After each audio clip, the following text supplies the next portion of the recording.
Hello and welcome to a new episode of The Happiest CEO. I'm so glad you're here. I'm joined in the studio today by a guest who has spent decades helping people navigate the complex intersection of faith, family, and deep intimacy. Dr. Tina Schermer Sellers is a renowned therapist, a professor, and also an author of groundbreaking books like Sex, God, and the Conservative Church. She's here today with me for covering a lot of ground. I'm so excited to have you here. Thank you, Tina, for making time.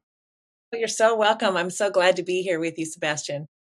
It's an interesting topic that you have dove into in your career. When I think about that, it would probably be not the topic that everyone is comfortable even discussing with you. Would you agree? Absolutely. Yeah. And as somebody who's been in the United States most of my life, as far as living, there's also been some very sort of foundational ideas that shaped the country that has to do with, the body is not to be trusted and the spirit is good. They're separated. We built an entire empire religion based on that has informed our policies and politics. And then in the 1980s, we actually began to pump billions of dollars into abstinence education, which was religious education in our public schools. And what that means and why that's relevant is we stopped teaching whatever basic sexuality education we had prior to 1980. We took that away and began to just say don't and no, and it's going to kill you if you get involved in sexuality, whatever, blah, blah. And so it raised the level of ignorance in the United States, which already was pretty profound around your bodies and sexuality and emotions, relational intelligence, emotional intelligence. It raised the ignorance really, really high at the same time as we began to spend value more products over people. So value more selling ideas about bodies and what made bodies valuable and didn't make them valuable and all kinds of things that then became the default sexuality, intimacy, human intimacy educator for the bulk of the people, including our practitioners, right? Because they grew up in families too that didn't talk about it and historically didn't talk about it and shamed people a lot for it. But I think it was I started teaching in a graduate marriage and family therapy program in the early 1990s. By 2000, I started to notice this really dramatic increase in a sense of shame. Like my body's not good. I feel humiliated. I feel disgusted by my desires or what I have or haven't done. And that was just exploding. And I couldn't really figure out why. And because it had such a huge impact on people's ability to bond, like give and receive love, pretty basic things that have to do with human thriving. I just started to dive in and like, what happened? Where did we go wrong? What's been the impact? How do I help people? And that's what led to my first book, which really looked at it from a historical and then practical kind of viewpoint. So if I understand you right, then you said the reason why in the 80s people's there was a movement to abstinence Abstinence education, yeah.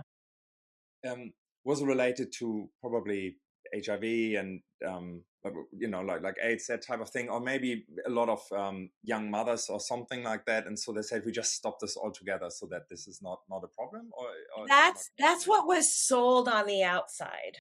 What was sold on so what was happening actually is in 1974, the US passed what we know as the Roe v. Wade, which has made abortions legal. That was 1974. At that time, the most major empire religions, Christian religions in the US were in support of that. They were also very apolitical, so not involved in politics. But where they were involved in politics prior to 1980 was in segregation, separating white and Black people in private colleges and allowing them to get federal money for that. Well, that became illegal in 1979 to do that. So what was being pushed behind closed doors, and this is very well documented, is we want to increase corporate wealth in the United States. But we can't just sell that to the public. So we've got to sell the public on an idea they're going to get behind. Well, the religious um, population is the easiest one to grab a hold of. And so they're literally, it's documented, there was a meeting and they couldn't do segregation anymore. So they said abortion will be our issue. We're going to sell family values and how the progressives are trying to hurt you and hurt your family and hurt marriage, and it was very homophobic and all of that. They sold that basically, or they propelled that idea through many channels. People, religious people, bought it hook, line, and sinker. I mean, you will hear now that people believe abortion is biblical. There's nothing in the Bible anywhere about it, but it's been a big thing. So yes, on the outside, what was sold is because 1980 AIDS hit the East Coast, 85 the West Coast, right? We also had an economic downturn about 1980. So you had a scared population. So they pushed it upon the scared population, which we've seen happen with famines, lots of other things. So pushed it on them. But what was happening behind closed doors was the removal of regulations on our banks, the removal on regulations on corporations, the allowing of corporations to vote like people, right? And so you saw the beginning of this corporate wealth happen, and this, we didn't have a big division of what our wealthiest were making and our poorest were making in 1980. Now we have thousands of percent difference, right? We have a big income gap in the US. That's all come because of this. So yes, they would say, yes, AIDS is because of all these horrible things the progressives are doing, but none of that. We didn't ever put policies in place to protect children, to protect families, to protect our healthcare. We never did any of that. So really, it was about corporate wealth and the wealth of the people at the very top of corporations. And that's what we've been doing for 45 years, which when people scratch their head and say, how did America get to where it is now? Like, honey, we've been building this, unfortunately. And people have not known the truth because they haven't been thinking, they haven't gone looking. I mean, it's there, but yeah, enough. And there are enough people who are, when we removed regulations from our media, so our Federal Communication Commission, the FCC, we removed regulations in 1984. So basically you could put anything you want on the media, on TV. And that is when our news started telling lies. Certain news organizations started telling lies and selling propaganda and that kind of thing. And there are a lot of people who believe that. They get scared and they believe it and they don't ask any questions. And it's gotten us to where we are now. Wow, so it was a diversion, basically. Absolutely. Hmm. Okay, so there was an agenda that had nothing to do Yeah, with the corporate absolutely. growth. Right. Yeah. And there are books that document it. There are documentaries that document it, and it's just unfortunate that there are so many people that don't know. We even started to change the things we taught kids about our American history Yeah. Yeah. during those years. Sure, Alexander Hamilton wasn't mentioned. Yeah, right. Exactly. Well, yeah. Yeah. Yeah. Things like that. Yeah. Yeah. Yeah. Yes. Things like that across the board. So, are you? Does that then also mean that actually sexual education and the freedom around, I guess, intimacy and the feelings around it, and how people feel about it, how people talk about it within their loved ones, and maybe in the wider Yeah. community as well, has changed since then, and it was much better beforehand, much better, Yeah. much more open. There was something. So you can even go on the internet on YouTube and you can type in American Sex Education 1947 or 1962, and you will get the literal video that was shown to kids from through the 40s, 50s, 60s, all the way up to 1980. And you will see a lot. It's very heteronormative, and very much about reproduction. But I've shown it to people who are in their 30s, and they'll say, I wasn't even taught that. Not even that. Everything I learned from TV and my friends, or pornography and my friends and whatever. I didn't learn any actual knowledge about sexuality. This is very much in my book contrasted by what the Northern European countries do. So Holland, Sweden, Norway, Denmark, Iceland, they have comprehensive sex education that starts in the very first year, and it's age appropriate. So it's very much like emotional education and relational education when they're 5, 6, 7, 8. Like, what's a friend? And what's kindness? And what kind of difference do we celebrate in each other? And just sort of basic how you build human relationship and strong human relationship. And then as they get into 9, 10, then they focus more on reproduction, like the body and how it changes and why it changes and what's happening. And then as they get older, it's things like what's attraction and what is gender and what is, so we talk about what's consent, who gets choice on how their bodies are touched, those kinds of things. That's what comprehensive sex education looks like. If all that you're getting is what you're getting from media, then unfortunately you have people who are learning to exploit and extract from each other and create transactions that aren't very honest. They're very performative, right? So a man might think, a heterosexual man might think, well, I deserve XYZ.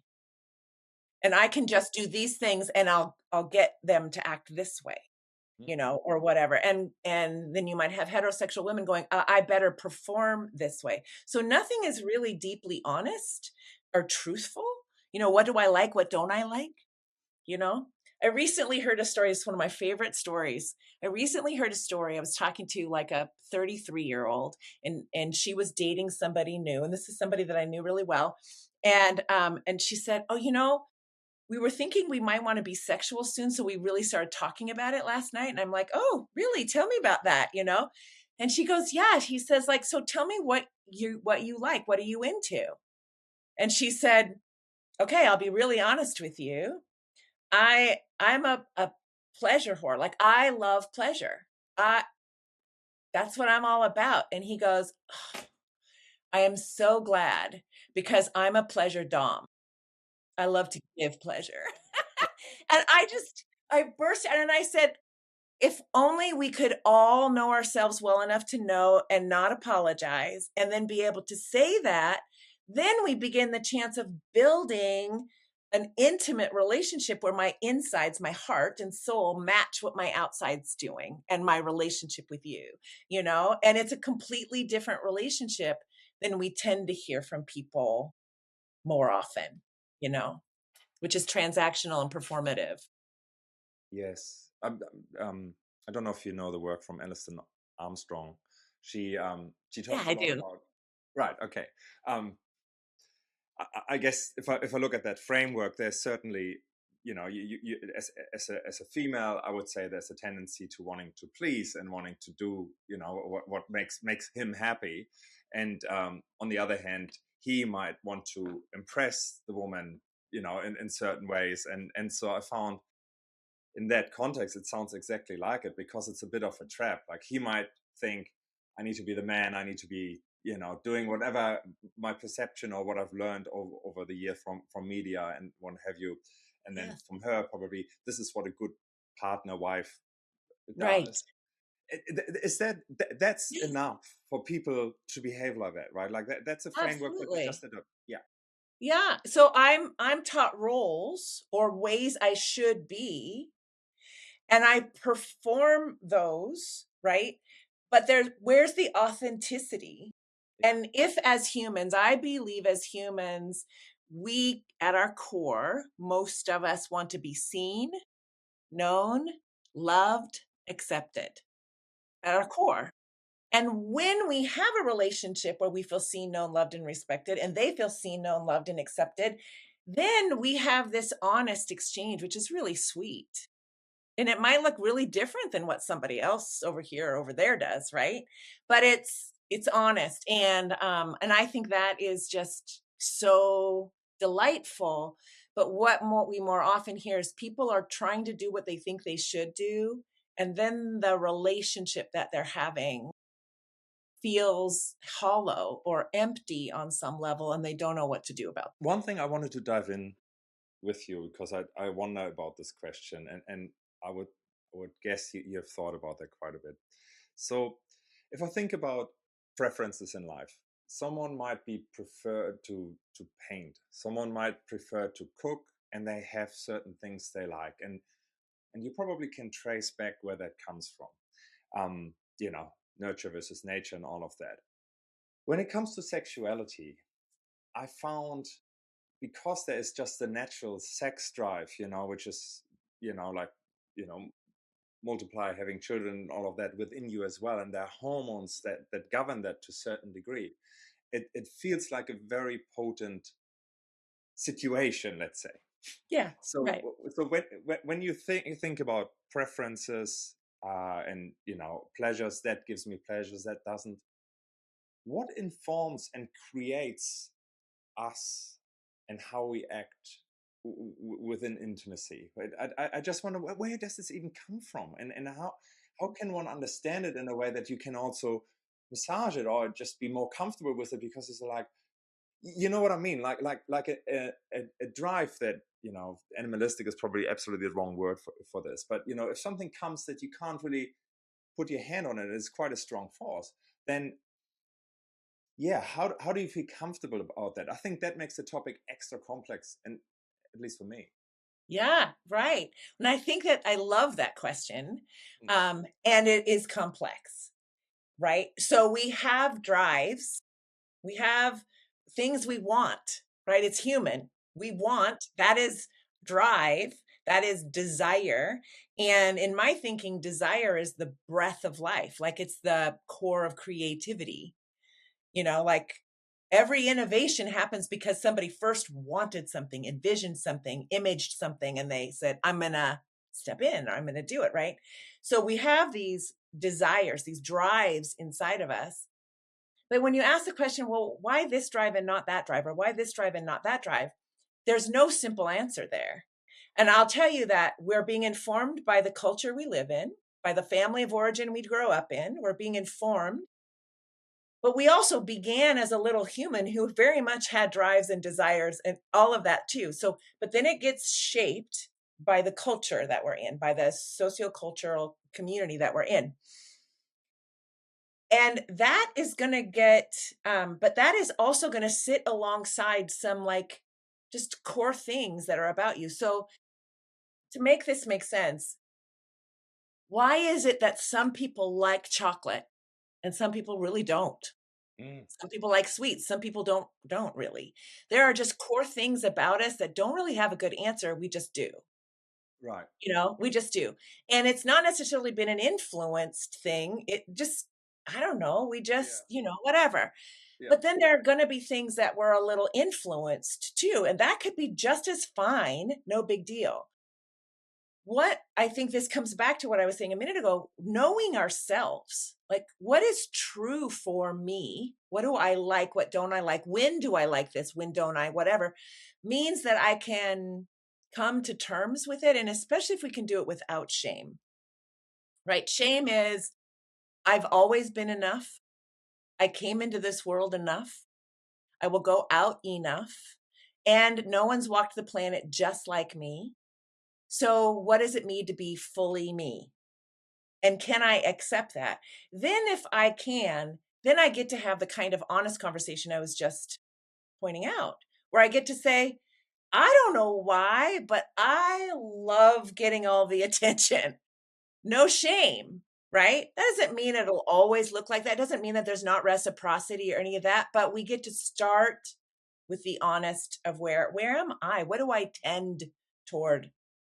And let that be okay. And then we build from that. We build a creative way of being in relationship with each other in an intimate way that feels good to both of us. And it gets to change too. It gets to evolve just like we do, right?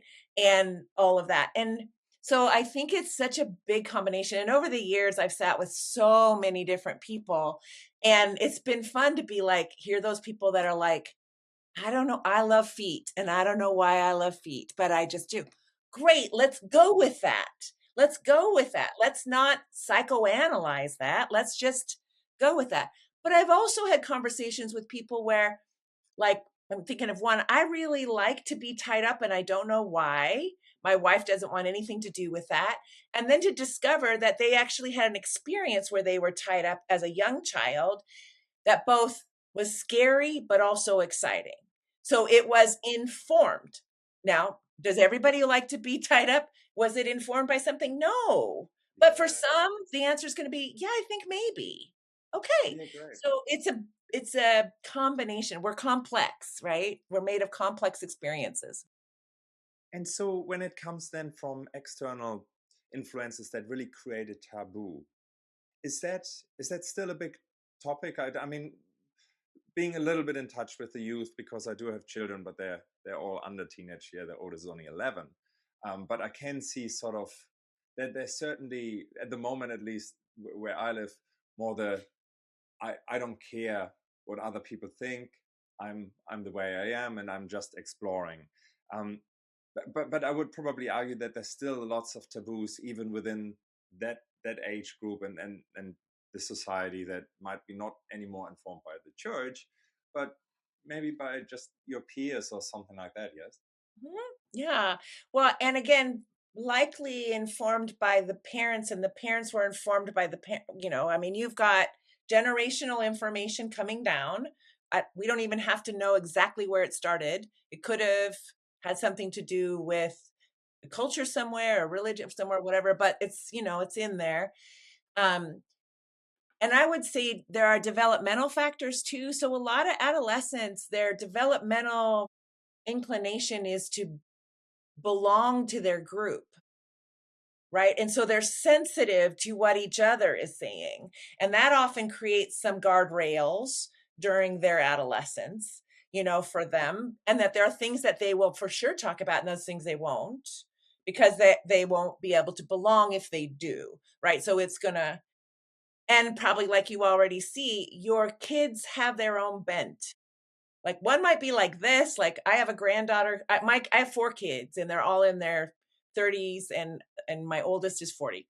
So and then I have an 8-year-old granddaughter and a 5-year-old granddaughter. It's so fun to do this all again, to watch them all again be Yeah. little, and the 8-year-old is like, she likes things in order, or she likes to tell people how to do things, and this underneath it, she doesn't wanna be told anything, you know? And that's their bent, and it's beautiful. And we have to work with it to help them in their world, right? To work with things. But um every kid has their bent. And so some things are going to be hard for them, and then some things are going to come really easy. And it's being human. Amazing. So so if someone feels inclined that what you're saying there would help a lot to feel freer and closer to their partner because they can express their intimacy more fully, how would they how would they start this type of conversation or even bring up the topic without I feel there's a lot of there's a feeling of expectation. I could expect I could expect that maybe the other side that receives that suggestion of like let's talk about this more open feels like you want something from me talking about the exchange again, you Yes. want to experience something else, and it doesn't feel like reciprocity, or at least they have the expectation it will not be reciprocity. How have you seen ways to approach that is non that doesn't shake the foundation of a relationship straight away Relationship. when diving into that? Yeah. I think the foundation often feels fragile because we haven't had enough conversations over the years, like even since we were little, right? Yeah. And the second book I wrote is called Shameless Parenting: Everything You Need to Raise Shame-Free Confident Kids and Heal Your Shame Too. And that book came because I had so many people that were like, "Okay, I see what happened to me. I know I don't want to do to my kids what was done to me, but I don't know what to do. And I have been teaching physicians and therapists for years. And I'm like, I got you. I will write you like basically a really good practical guide. And so I'll often answer that question that you're asking. How do I even start this conversation? By saying, I'm realizing that we've never really talked about how we learned about sexuality in all the different ways, like in our childhood, whatever. And I'm wondering if we could even kind of go back and like, what should we have been talking about, or what should our parents have been talking to us about when we were toddlers? Like, take that book literally, and I recommend, like, the top books to get at the library for kids. Like, imagine you're gonna take your two-year-old self and your partner, you're gonna read about it, and you're gonna be like, "Yeah, I got this," or, "No, I didn't get this." This is what I think my parents were doing around like, when I found my genitals when I was little, I think this is how they responded. I don't think I got the, yeah, that's your penis. It's a fabulous part of you. Now let's finish diapering you or drying you off from the tub, whatever. I don't feel like I got that. You can move yourself through your own timeline together with your partner and go, oh, yeah, I think I did or I didn't.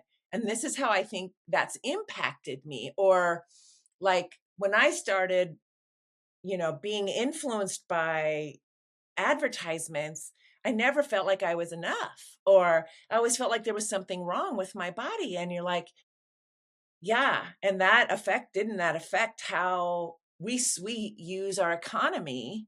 We drive our economy by making people feel badly about the miracle that they are. Like, how did that affect you? Here's how I think it affected me. Or what? So we go through our development, and that book helps with the process because we're reading books and all that.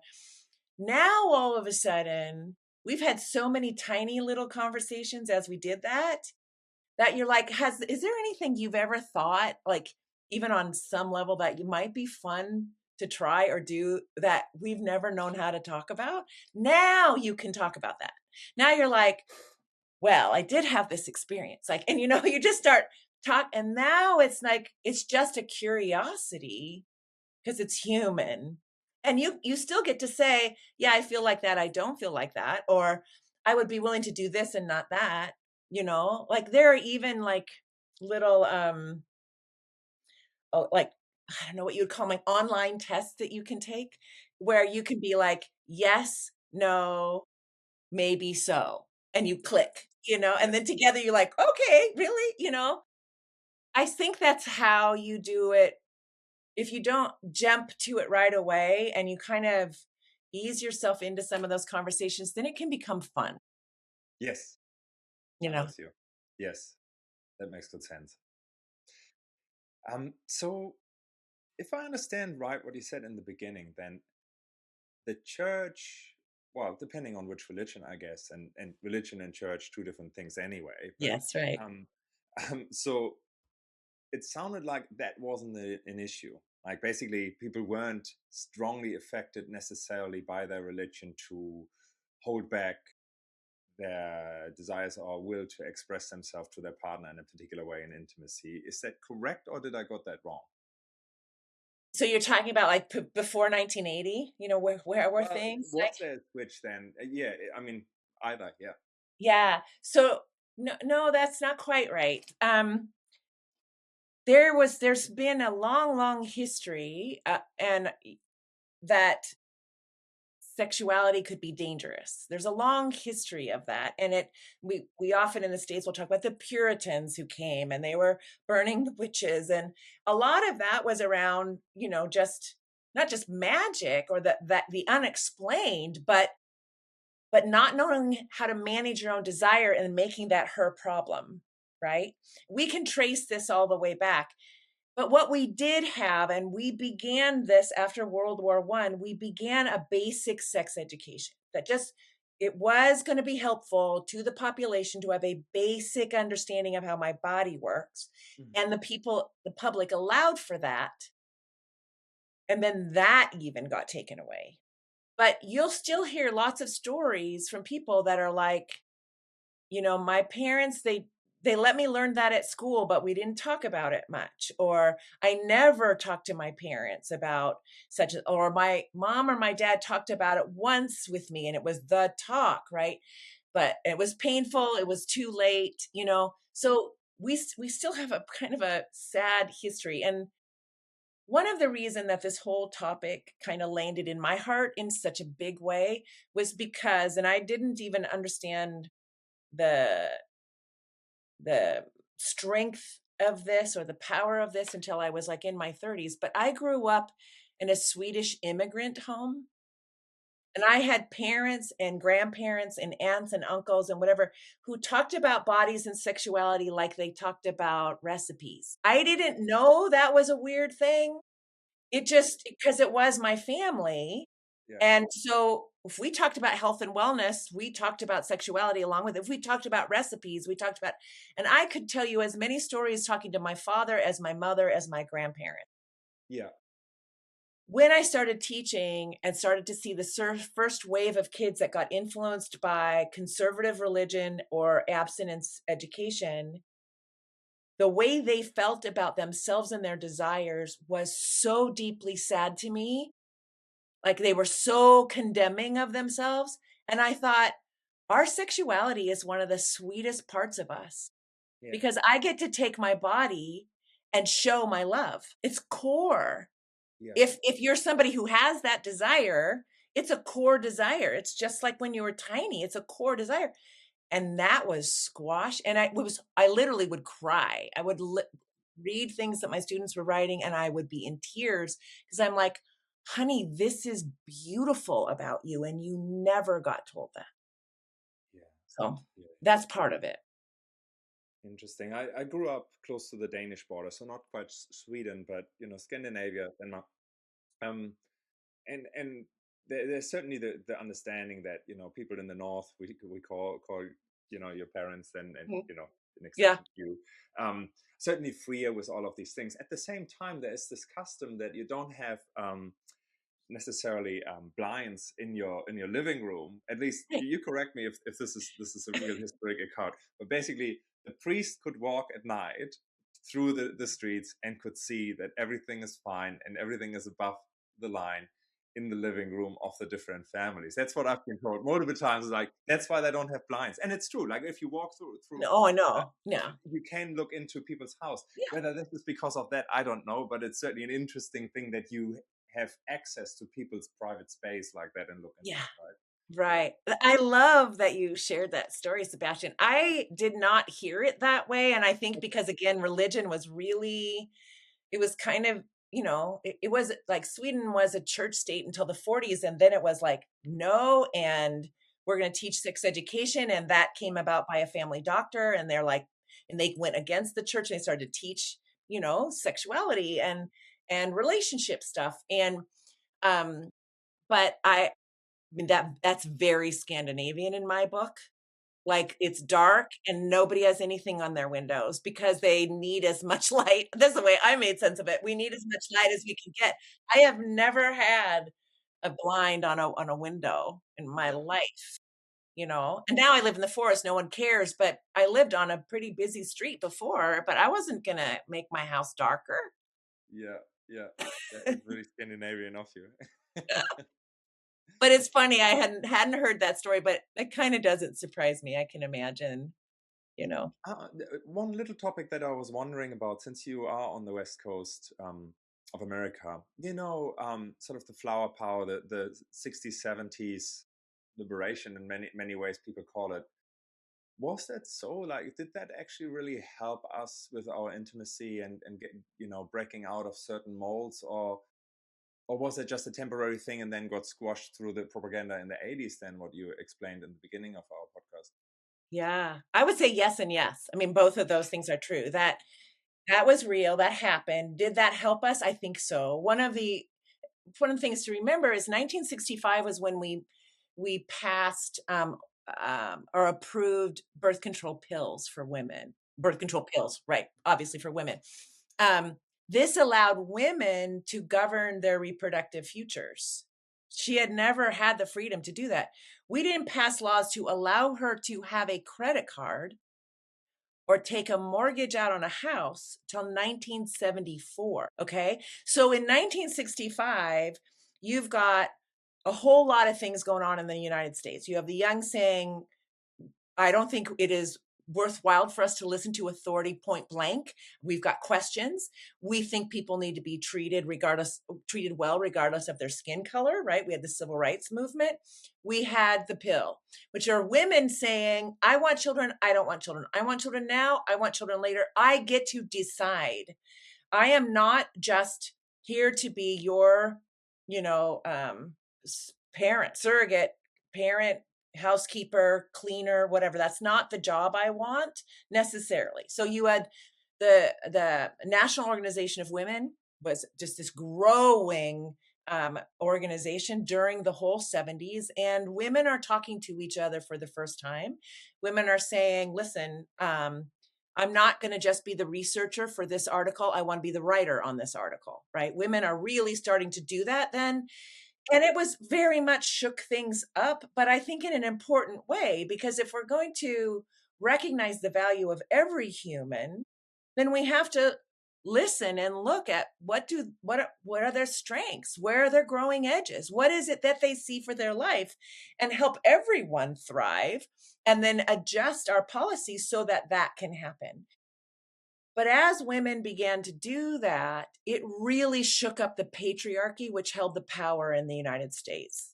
And that's what came the clamp down in 80 was really these men that have we've always our entire constitution, as much as it has a lot of value to it, it was humans were white landowning men. That's who it was written for. And so as we became a country of immigrants, which we very much did, and the immigrant population grew, white landowning men became more and more and more threatened. And that's really what the clampdown was in 80 was we want to hold the power. And now you hear things like we think America should only be white and white men. You know? And we're like, hello, this is America, right? And so that's part of what's happening now, you know? So I don't know if that gets at what you're interested in there, Yeah. but No, definitely. Yeah, and I think then taking it a step further, talking about men and women, are there typical blockages and taboos that are quite specific for men or specific for women that is common, and it is a possibility to get through that, and basically having a more fulfilled and more inclusive, like together intimacy experience mhm. that Tell me are a little like. bit about what you're thinking, what Yeah. you've been So thinking. I mean, as I pointed sort of a little bit earlier, it's like women probably want to please, men want to maybe impress, whatever it might be. But there might be some. So religion is one that sound like in general it affects both sexes. I would say of and family and so on. But I wonder whether there are some certain thoughts that prevent a female, for example, to really express what she likes and Mhm, how she mhm, likes it and mhm, what her desires are. mhm, mhm. Yeah. So the question underneath that, I think, Yes. is what creates the environment for somebody to share with Yes. somebody they care about, Yeah. right? There's a lot on the line to share with them their truth, their heart. Mm, What allows that to happen?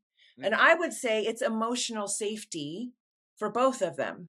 right. So so we have to look at power when we're looking at emotional safety. So if we're looking at a heterosexual relationship, um, what's the size difference of people? What's the influence difference of the two people? What's the money difference of the two people? Right? That's power, right? So we have to acknowledge, sweetheart, you've got 60 pounds on me. I don't always feel as safe as you want me to feel because I've been reminded that my body is not my own since the first time I got whistled at 9 years old, and I didn't know what that meant, but my whole body got scared. So I've been feeling fear in relationship to size power and money power with men for a long time. So can we talk about how to increase the safety for me, given that you're in this body, and I love you. I love you, right? So can we talk about that? So we have to talk about like, how do we create emotional safety? Oftentimes for men, it's like, I don't know how to feel emotional safety because I never know how I can get anything right with you. Like, you're so particular about how you like things done, and I'm trying to figure it out, and I'm just always getting in trouble with you. Yeah. And I need your help to know how to listen, how to be there, how to express my fear that I'm Mhm. afraid of, messing up somehow, you know. Yeah. And so we have to work on creating emotional safety, and that involves both what we do with each other, but it also involves deconstructing some of the messages that we might have gotten from our, male community, female community, whatever, that seems to work against us. So, like, let me give you an example. For a decade, I ran intimacy retreats for married heterosexual couples. And the only thing you needed to come to this retreat was you needed to really want your relationship to work. It could be in dire straits, that's fine. But if you really wanted it to work and you just wanted the help, you could come. There needed to not be any ongoing affairs or ongoing assault or anything like that, But if there wasn't that, there could be trouble in the relationship, that's fine. Come. And we did many things, but we would spend the morning helping them deconstruct the messages that they had gotten and then reflecting on what impact have they had on them. One of the things we would do is have a circle of men. We would have them talking to each other, and all the women were on the outside of the circle. And I would say to the men, I want you to talk to each other about what were the messages you got about being a man, and who gave you those messages? How did it affect you? And how does it affect you now? And they would start talking to stuff. And the women would be listening. And then we would do the same thing with the women, and the men would be listening. And what we would hear over and over again was, I had no idea. The women would say, I had no idea he had that much on his shoulders. I had no idea that he felt that way. I had no idea that, like, he couldn't feel, like, he wasn't allowed to feel like. And then the guys would say, similar reflections, but reflections about what women were going through, like that she had to do all these things. I'm not asking her to do these things, right?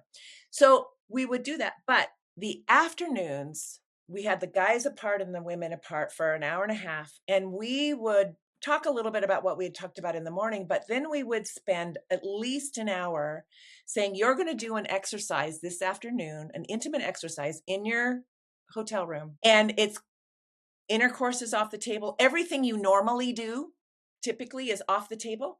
We're going to teach you how to give and receive with an open heart. And so the second or the first long day, the afternoon, he is taught how to touch her and how to use his hands and his eyes to communicate his love. And we give him like a blow by blow by blow. That's going to take 2 hours probably. And with her, we're like, your job is not to critique him, is to open your heart and receive his love and see how scared he is, because he's afraid you're going to miss it, how much he loves you. And so that's all. I mean, that's what she would do, is like, you're not critiquing, you're just looking at this sweet human that loves you so much and is afraid of getting it wrong. Right. And so we would get together after dinner. So they'd do this, and then they'd go to dinner, and then they'd come back at like 8:30 and for like 45 minutes. And they never fail. They could be ice cubes when they started the retreat. And this is less than 24 hours later or 24 hours later. They would come in and they're like leaning on each other and they're touching each other. They're doing all this. And what I would hear over and over again is from the women, I would hear, it's never been just about me. And so I've always discounted his touch. This was the first time his jammy pants or his, flannel pants stayed on. It was not about him, and I believed his touch because the reverse had happened, but not this. So it's like she did see him, and then he said, "I had no idea she had that much passion inside of her, and if I had any idea that making love could look like that, I would have been doing that the whole time because I'm the one that helped her bloom." And it's like, guys, here's the thing that porn never taught you, and probably your parents never taught you, is that you want to know that you're the one that can bring up that much power and desire in a woman. Like, that's what's gonna light your fire, be more erotic than anything, and he's like, "Yes!" You know what I mean? And it was just and we saw this over like, we did over 200 couples. We saw this over and over and over again. So then the next day when it was about him, he had never had his body, as well as his lingam, his penis, as well as that, literally worship. There was so much shame he had around how he started masturbating or whatever the story is. Never, and he would be in tears because he was loved and he allowed himself, his whole body, his desire, his movement of desire up and down, all of it. He allowed it to happen. And then she was like, "He's not so scary." Like, nope, he's not. He's not so scary. And it really isn't. It is really about the intimacy that you create and the safety that you create with each other. And then it's the play you do in that space, right? The fun you do. It ought, if there's an ought here, it ought to be like the banquets you eat. Like, yeah, sometimes you like cereal, but you don't do cereal for every meal all the time. Sometimes you're up for this and that, and you get to create this because the point is connection and pleasure for both of you every time you touch, which means it's not going to always look the same, but it could always be enjoyable. It could always be bonding. And if I think if the I mean, and I used to ask this to couples all the time, if there's a purpose, that's the purpose of this, to keep us bonded to each other and having fun together, right? In an intimate way. That's wonderful. Is is one of your books sort of touching on these exercises? I think that Yeah, so the last part, Sex, God, and the Conservative Church, the subtitle is Erasing Shame from Sexual Intimacy. So how do we get rid of the shame that we likely got? And so the first part explains how it happened, and then it goes into how you actually, I spent a chapter on sex positive ideas that are ancient that never came forward in most traditions, most Western traditions, never came forward. So we talk about those because what I want to say is you were meant to see this as a beautiful part of you. Like, we have ancient stories here. So talk about that. And then I talk about how you heal your shame. And in that very last part of the book, I go over tons of different kinds of exercises that you can do to just begin allowing yourself to feel it, and feel it by yourself and feel it with each other and talk about it and all of this. And yeah, uh, one of my colleagues who did this with me for many years, we actually just launched a thing called Abundant Marriage, which is an 8-session thing you can take yourself through, or you can do it with friends, or you can take other friends through it. And it has the highlights of the retreat in it to try to just make this stuff more available because it's not rocket science. It's not rocket science at all. yeah, yeah. So, what's the website for that? It's abundantmarriage.com, I believe. Great. Yeah, and we're actually gonna be trying to, like, kind of like, if you're somebody who cares about marriages and you've got time and you wanna help marriages, you can if there are people that say, "I am gonna take a group through," then Sean and I, who wrote it together, we will do, like, monthly consultation groups with anybody who's out there trying to help marriages and trying to help themselves and stuff. We're gonna do monthly consultations to just answer any questions, be there, whatever. Because the bottom line is if a couple is happy, right? We have research to show that is the most predictive thing for how well a child does in being able to learn out there in the world because their white noise machine's not on worrying, right? And Yes. yet I can't tell you the amount of grad students who I would say, "Did you ever see your parents hug or kiss?" And they'd say, "Never, never." For years, I heard that over and over and over again, and I was just like, "Then you didn't know they were okay. If you didn't see them hugging and kissing each other, going out for dates, laughing, giggling, staying in the room and saying, 'You gotta knock because 'cause we're in here playing and you're not welcome,' like something that just let them know that you were a unit and you took care of each other, then they didn't know that they could grow up fine and go on and you'd be fine. You didn't know that Yeah, in yeah. their gut, in their skin. They didn't know that, right? So it is foundational to our families and to our communities that marriages, whatever configuration of intimate relationship, that doesn't matter, but that relationship is loving, respectful, and emotionally safe. And when it isn't safe, they come back to each other and they say, I really blew that. I want to make that better. They repair, right? Yeah. Amazing. So, picking up on one thing you basically said is if the relationship doesn't look or feel to a child as a happy, intimate, safe construct, the child picks up on that and starts to think about, well, them in the future and when they get into a relationship, like, this is what it's like. Right. Yeah, and it's yes, and it's even more basic than that.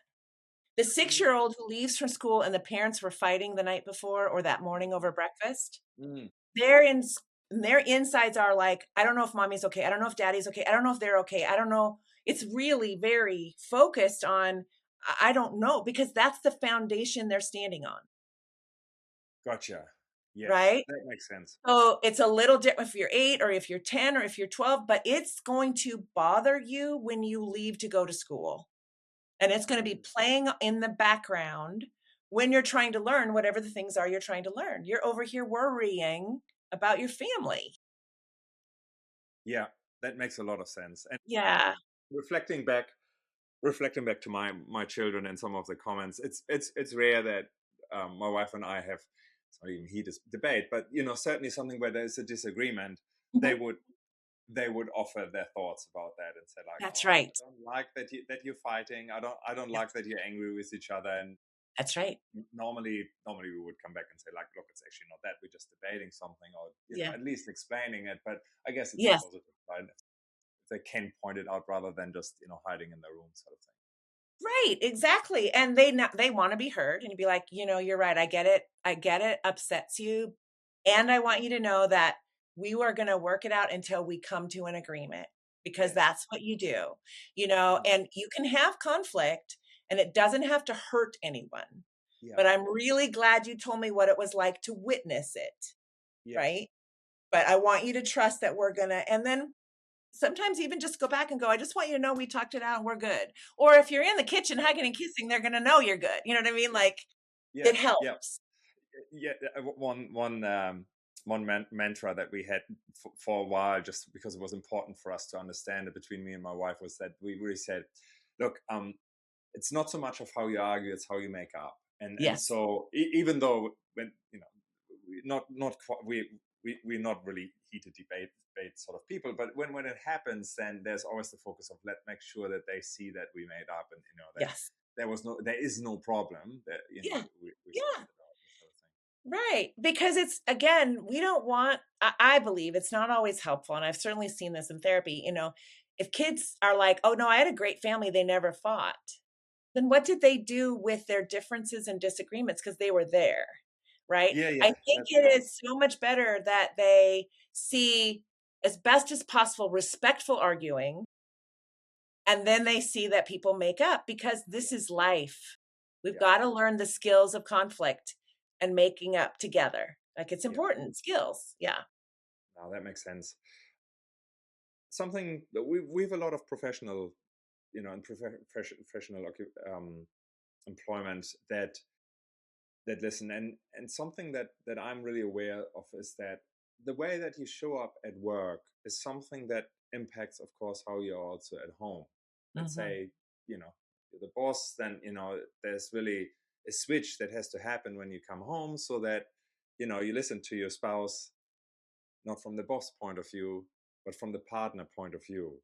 And I think, nowadays it's males and females, I would say, that are playing roles that hold a Mm. lot of power and Yes. responsibility, and have to make the decision, and are asked to make the decision, um, for a group of people. And so I could imagine that also becomes an issue when you want to have intimacy between, you know, two Yes. professionals that hold that type of status or Mm. position. Yes. And also, if just one comes home and is still sort of like in the work mode, and I would argue it's female and male alike Yes. that can really be of that, in that executive or in that, yeah, sort of boss mode. Do you have any experience with that and how to overcome that? Yeah, I do think that it involves where what's helpful is to take time if it's to create a small couple people at work you can have honest conversations with about how we manage power in our corporate situation, how we manage power at the C-suite level, or how we manage power. And is that management of power, is it being mindful of the people with lesser power?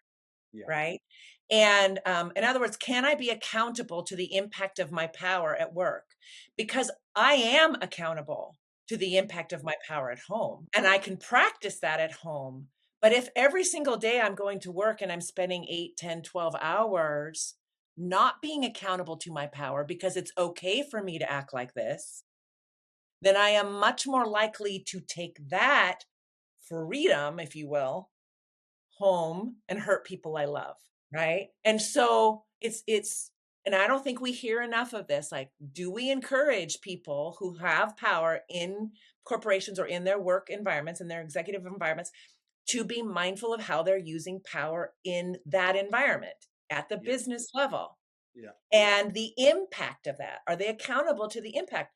Because maybe I still am going to have that amount of power, but maybe I want to have one of the people who works for me gather everybody at this level and talk about how are we doing?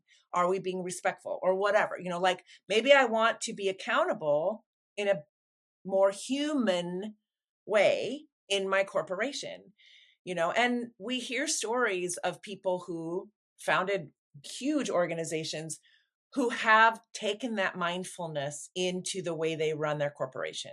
We don't That's hear it a very lot, interesting. but Yeah. we do hear those stories. And those people are deeply respected Hmm. in those corporations, right?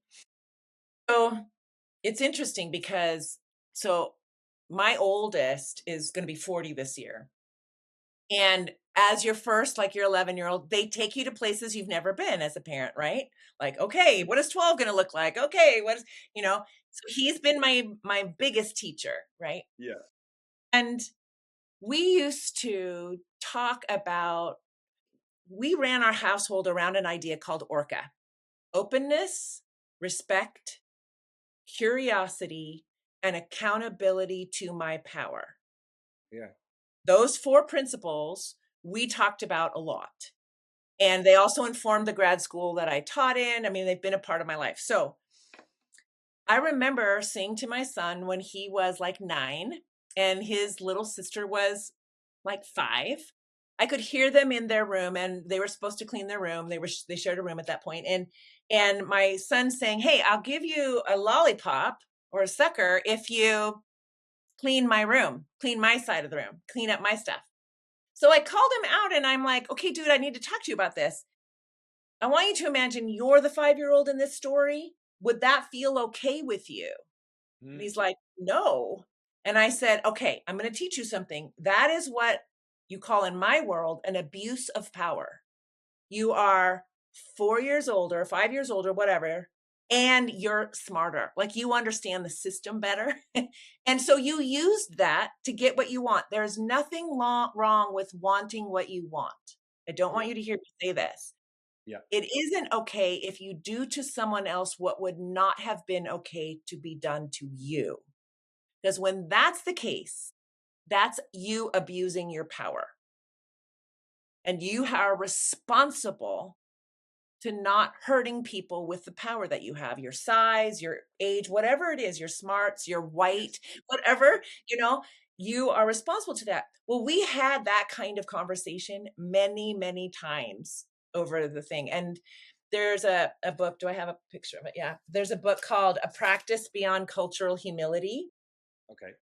And this book is about how Orca can be applied in many different areas of life. And so when I wrote this with the faculty that I was teaching with, and I sat down with my kids who at the time were 25 and 30. And I said, I want to interview you now. Yeah. How well did we do these things? And I just turned on, like, I just recorded the entire thing. And that's what's in the book. And my son, one of the things he said was teaching me about power and my power and how to use it in a way that I'm accountable to Yeah. meant that when I started being in business, I would notice how I was using power and I would ask myself, am I okay with this? Sometimes I would still choose to use it and I would use it in ways that were a little over, you know? He goes, but I always had myself thinking about that. And it's made my life so much better because I feel like I'm not fooling myself. You know, he's a good looking white 6'2" kid, you know, who's probably your age, you know, I mean, like, I mean, he's somewhere in that, you know, he's raising kids and the whole thing. But that those little conversations that we had about power helped him because he was going to become the person who in the US we give the most power to. Yes. Yeah. And I just wanted him to be thinking about it. Because that has a lot to do with how much I respect myself is how I use my power, Yeah. right? There's also self-reflection in it that you see by doing that, being really aware of what you do, what you say, and so on. Mhm. Would you say that's something that females are just more sensitive to and can do have easier access to, or would you say, look, if you start in an early age, it doesn't really matter. Like men can be just as sensible. Sensitive. Oh, I would say that culture has everything to do with it. Okay. So if women are told that they're responsible for how everybody else feels, like, "Go take care of your brother. Look at he's sad right now," or, "Why did you do that?" You know, "Look at that person." They're often told they're responsible for what everybody else thinks and feels. Of course, they're not, but they're given a lot of that. Guys are like, "Well, what was she wearing? How could you have kept yourself from not doing that? Look at what she was wearing, or she was drinking," or like, it's never his fault. He's never held accountable, and never is a big word, but often that's the message that they're given is that you're not responsible. You're not accountable. And listening back to what I just said to you, I guess there's an expectation, at least in me, that women are better in this. Therefore, we let males off the hook. And that doesn't do them justice No. because really it doesn't serve them. Because if you would actually say, like, look, it doesn't matter whether you're male or female, you can be just as tuned into this and aware of this. And at that moment, yes, it would actually serve both sexes Yeah, actually. well, you know, one of the conversations I have a 35-year-old daughter now, and one of the conversations we have a lot is how much patriarchy, like, you hear women talk about whatever, their stuff. But patriarchy has hurt men so much that when they try to do the things that we know lead to the greatest amount of happiness. So there's Harvard's been doing a study for 85 years on basically it's the happiness study, right? You're probably familiar with it. And it has to do with how strong your relationships are, how trusting, how open, all of that. We've been doing things that inhibit and hurt the part of the human development in men that you need to develop in order to do intimacy and close relationships and honesty and vulnerability and bring my feelings like, oh, we're constantly cutting that off or cutting their wings all Mm, the time, mm, you know? And so they don't get to grow because we don't have people helping them grow in those places that they're going to need in order to have great relationships, great friendships, you know, great sexual relationships, ones that feel really good to them, ones that they know how to negotiate, you know, like consent and like we don't give them what they need and then right now you see in the US all these men feeling like victims because they had somebody, turning in their homework for them and doing everything for them and making it all easy. And guess what? You get out there in the world and there's a lot of people not going to make it easy. And a lot of them are going to be women. They're not going to make it easy for you because they've been busting their asses for generations now. Right. And he feels like, huh, he feels like a victim. And it's like, sweetheart, I want you to look at what patriarchy's done to you and say, I'm taking it back. I'm taking my humanity back. I'm taking my heart back. I'm taking my intuition back. I'm taking my vulnerability back. Right. And I'm going to let myself feel and I'm going to cry like a baby because the grief is really thick. Hmm. Yeah. We sometimes talk at home about, we have 5 daughters. So I always say, like, it's from the current sort of the current that at the moment sweeps through society because of that. It will be certainly easier for them probably than for males, which is unfortunate. This sort of seesaw thing. You would love so that we stay straight away. It's like, yes, it was lopsided, and now we meet in the middle and we have something that is really balanced. But the reality is it can push all the way, and I believe it is pushing all the way to Yes, the other I side, agree. which doesn't serve anyone really. No. And the work that women have been doing, right, since the early 60s, the work that they've been doing has been accumulating Yeah. and their voices, they're getting stronger. We see many more countries and leaderships being led with women, which is really important that we have that balance.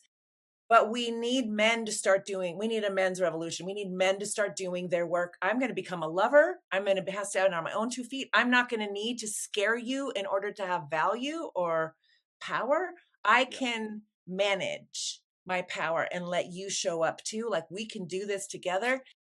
There is so much possibility here when we do things together, like so anyway, I love seeing it and I do see it more in people that are younger. They're starting to do that and it's really lovely, beautiful, powerful. I'm going a little bit more bird's eye view of what we have been talking about. If I look at, we started talking about intimacy and how that has a history and how that was shaped. But as we kept talking, it really looks like this is one aspect of relationship and a really important one, and it impacts a wider life. But at the end of the day, having a safe home, having good communication, know yourself, and so on. Yes, it benefits directly intimacy, but it actually is the whole package anyway. It's how you, as you said, how you show up at work, how your friendships work out, how you raise your kids, and so on.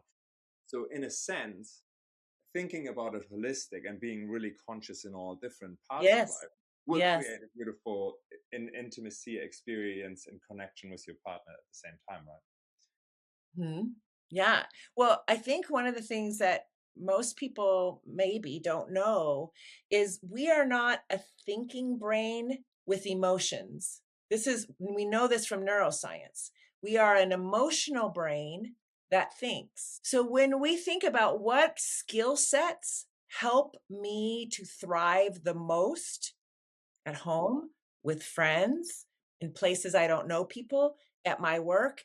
It's emotional intelligence, knowing how to manage my own emotions, understanding myself, making space to listen to you as a different person, right? And so it's emotional intelligence and it's relational intelligence. I know how to do conflict. I know how to ask for what I want. I know how to listen to what you want. I know how to hold my voice without being disrespectful or scaring you or threatening you or whatever. That emotional intelligence and relational intelligence is foundational, not just to our happiness, but to our work. I mean, all kinds of things. And we see what happens when people power over other people versus sharing power, powering with people, Yes. right? It's an unsustainable model to power over people forever because eventually the people will rise, Yes, makes sense. right? But when we power with, we shift and change what needs to shift and change, right? We've got all kinds of things that need to shift and change, but we can do that much better when we're listening and managing ourselves and then coming up with creative solutions together. And I don't need you to adore me, but we have an agreement to be respectful, Mm. considerate, right? It's human. Then we get to thrive. And societies do better when they're all and everybody's thriving. Everybody is doing okay. That's a sustainable model, Yes. economically and otherwise, for children, for, all of it. There's one thing before I let you go that just it came to mind, and I think it's really impactful. So if we talk about social media and the media in general, movies and all the rest of it, there's of course a particular, oh, some archetypes. What is it, archetypes? So some types of behavior shown, and some setups that are really common, but they are not necessarily healthy in real life. Like if you watch soaps, and if there's in storytelling, especially if you want to hook someone on a series, drama is created, and drama is Yes, created exactly. with particular setups and behaviors and so on. They are not necessarily realistic in real life, or if you do it, then you get, I mean, to me, one of the terms that we sometimes use at home is like the oh my god crowd, and everything is a drama, and nothing is just debatable, or just a normal conversation. It's all hyped, which helps if you need to people to be glued to the screen. That's an influence that I found is so powerful that we just decided there's hardly any screens in our Yeah. family whatsoever, because we Mhm. can't manage it and can't explain every single thing that is Right. not realistic. But Right. on the other hand, it does become more and more our real life, because people just adopt what they see, use the dialogue that they've seen, they mimic it, because I think that's human, right? Right. No, I think, and I love that you brought that up. This is saying my son, they don't do screens unless they're like, we're gonna watch this one Yes. episode on YouTube that's on surfing or whatever it is they're doing, hunting, fishing, whatever, but otherwise it's not there. And I expect that they're gonna keep that going. And the way I tend to think about it, and I don't know how this sits with you, but if you put candy in front of kids and that's what you're gonna give them, and you're like, "So do you want to have, this beautiful, wonderful salad with some fruit in it, or do you want candy?" Because we are wired for some sweets, it's just used in nature, it's hard to come by, right? We're wired for it. It doesn't mean that something's wrong with you, that that's what you wanna do, but you need guardrails, like, you need people to say, "Okay, you got Halloween candy, you get 2 a day, you don't get more than that, but that's okay because that's about all our bodies, it's good for our bodies," whatever. You need guardrails. Well, media is about anchoring you, getting you stuck there, and selling you, selling you, selling you, selling you, selling you until it warps what you think is important, including you. Mm. Right?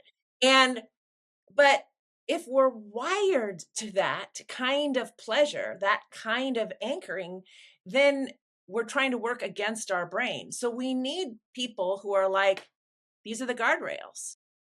Like I put the guardrails on me, we're putting it on us because this thing out there, it is super tempting. Like it's a tempting thing. It's like sugar. It's a super tempting thing. And having too much of it actually diminishes joy. Yes. Joy, joy, the things that create like, "Oh my gosh, that's so fun," you know? And so we're not gonna forfeit our joy as a person or as a family to this thing that is very sweet, but it's gonna leave you with a stomach ache if you eat too much, and it will, and so nothing's wrong with you that you want it. I'm just saying we're going to do joy as a family. We're going to go hiking. We're going to go noticing. We're going to go listen to what the birds are saying. Like we're going to see the magnificent reciprocity that's in our land and in around us. We're going to go play. We're going to dance. We're going to make things up because there's joy there. And that's a human thing to experience together. We don't do guardrails if it's making somebody more money in the United States. There are no guardrails whatsoever. That's None. crazy. Yeah. It is, and it's hurting us as you would expect. Any sociologist, psychologist, anybody who knows human behavior knows this is going to kill us if we stay not paying attention. Yeah. So even I guess for even for adults, I guess, if you watch shows that show a particular, typical male or female behavior, of course that will be mimicked. Even if you're not a child anymore, you're still adopted. If you watch it long enough, you will. Like, if yeah, I actually every now and then I read books that, well, talk about things that are less pleasant, like whether it's sort of like future scenarios that didn't go so well, or things that happened in the past that I want to know, but that are not necessarily the most joyous things. I do know that definitely even there you need guardrails. Like, if you You go too do. deep, you see the world that way, through that Yes. lens, and for a Yes. short period of time, that's all good, but you have to be really sort of mindful and curate sort of like what you take in. Because in a sense, the way that evolution for long time has gone is like the information was really immediate. What you see here, it's not so Yes, much about right. all the different and the stories that cultures sort of have carried. Normally they were good learnings, and it had an intent, whereas now Mm. it's random, but very much bent, as you said, to commerce and to It's to sell you on something. You're being yeah, sold something. Yeah, and I mean, like, I'm when I have this conversation with a lot of professionals often about how are you caring for yourself in the midst of this deluge of what's happening here? And so people are talking about I no longer look at media that is corporate run. If I'm reading any non-corporate media, I'll do it for no more than 20 minutes. And whatever I get in that 20 minutes is what I get. Or I'm not on socials more than this or that, because I have to guardrail for mm, myself, mm, because too much makes me so down and discouraged that I become unable to do the things that I feel called to do in my life, yeah, that are good, that are using my talents or whatever the thing is. And developing boundaries, developing guardrails is a very recent development in our human development, yeah, right, because we have this coming at us yeah, all the time, and it's toxic. It can, if you take too much, it can be toxic. And do we know even what that feels like in our body, or how to mitigate that, boundary that, right? Do we know, like, where are we talking about that? Like, it's real now, yeah, right now. it's very It's real. real. Yes, It's yeah. very real.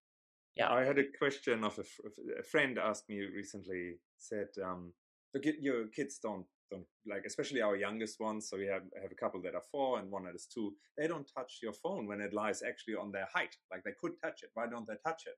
I've seen this so often, and it's something that we can see other parents battling with a lot, because they just grab it and want it all the time. And um, when he asked that, an answer came up that I hadn't thought about, but I said, I treat it like a knife. They're not allowed a knife, so why would they allow the phone? Just because to me it's not like dangerous as such Yes. in their hand, and Yes. how I use it, or so I Yeah. hope. Um, Yeah. for them, it's a very, very dangerous tool, and I see it that way, and therefore Yes. I react that way to the kids, and I don't need to hear it often Yeah. before Right. they get it. It's similar to, like, you won't let your 2 or 3 year old just standing next to a very busy road and you don't hold their hand. There it seemed to work, that you actually realize this is very dangerous. I Interest. think Yeah. there's still some work that needs to be done when it comes to, There is. your tablet, your whatever, or the remote for the TV. It's just as dangerous. It just That's doesn't right. look like a knife, but it's even worse because it really gets into your psyche so deeply. So It yeah, does. anyway, it helped me to clarify, yes, that's why I do that, and I can feel really good about having a really strong no there, rather than like, oh, I Absolutely. don't know. Yeah. Yeah, no. And that will go into more complex conversations as they get older about the why. Yes. I was talking to a really good friend of mine. She's a therapist and a sex therapist, and she and her husband have a great relationship, and they have 4 kids, and they range in age at this point are like 14 to 21. And I've known them since they were bitty bitty, like your kids' age. Yeah. And they were like, we decided that the kids are getting older and they're going to be gone soon. And so, like, one's already off in college, another one's leaving for college next year. We decided we wanted to do some really specific traveling together. And so they had decided, like, 2 weeks before Christmas, we're going to go to Hawaii. take the kids. And they were like, on the way over, they said, we're all putting our phones in a basket. We're not using them over the trip. We're not using them. And the kids were like, wow, really? And they're like, yeah, because this time is so precious for us. We want everybody's attention on everybody because it's too precious. Like, we know that because we know when this one's already been gone a year, he comes back often, but next year it's going to be this one. And it's too precious. And everything we do together is going to be more important than anything that's going to come across your phone this next 2 weeks. And I just loved that she did that because they were at an age where you'll hear people saying, my kids won't, I can't. Yeah. Who's running the house? I think you have to. Mm. You have to. Or something. Yeah. Dr. Yeah. Tina, that was a really, really beautiful conversation. I learned so much from you and got a lot of clarification as well. Is there anything that I should touch on, or that you think is a good some parting shots? And then let's just also explain where people can find more of your work and the courses that you run. Yeah. I would say if people feel like they have a hard time seeing themselves as enough or beautiful or beloved or whatever, that just to know that somewhere along the way may have been from people who loved you, may have been from your culture or teachers or whoever, somewhere you got messages that you were something other than that, and you're not. And so I would invite people to go through that Shameless Parenting book and like imagine that they were nurturing and nourishing and healing the little one, the toddler, the grade schooler, the pre-adolescent, the adolescent, all the way up to 18, so that you can become clearer about what you got and what you didn't get and how precious you really are. And that guardrails needed to be in place and you probably didn't get them. That's just the way it is. But that you get to be in charge of your healing now. Thus, you get to be in charge of the quality of the relationships in your life. And the more we work towards having relationships that feel egalitarian and mutual and loving and safe and open to growth, the more joy we're going to have in this life. And you deserve it. I really firmly believe people deserve to live in as much joy as they can. Yeah. So I'd say that's what I would, yeah, do that for yourself because you deserve to. Beautiful. Agreed. Love it. Dr. Tina, Yeah. thank you so much. If we want to learn more about your work, you mentioned it Yeah. all. Is that the So best you way? can find I have a website that's just my name, so tinaschermersellers.com. You can find me on Instagram at Dr. Tina Shameless. I'm also I have a organization called Anana Rising, INANNARISING, and you can learn about that by going to ananarising.org. It's where we do work supporting clinicians, doctors, and therapists who are working around trauma with psychedelics. Yeah, that's probably good. Yeah, if you're interested in the abundant marriage program, it's just coming off the ground. You're welcome to. People are welcome to write me or DM me. When I find it, which I don't always find it right away, but when I find it, I'm happy to get back to people. Oh, and I guess the one other thing I would say is if you have listeners out there who would really like the book Shameless Parenting, or to understand how religion and culture might have affected them with sex, God, and the conservative church, and they can't afford the books. So you can find the books on Amazon or you can go to a bookseller and find them. But if you can't afford it, you can always DM me and I can send you a promo code for free for an audio version of that book. And I am happy to do that. I don't want anybody to feel like, God, I really want to do that work. Right, right. And I can't afford it. I'm like, I got you. I will be there to support you and I'll get it to you at least in an audio form. That is beautiful. Thank you. I can see you really stand behind your work, and the work is more important than your income. And that works. I know that it works that way anyway. It's an abundance mindset. I love it. That's right. Absolutely. Absolutely. Well, this has been really fun for me too, Sebastian. So thank you so much for inviting me. Brilliant. Thank you so much for being here. And I can see that there's a lot in our conversation that will be so valuable for our audience too. So thank you very much. Go Great. very well, Thank you. and all the best for your future work. Thank you. You too.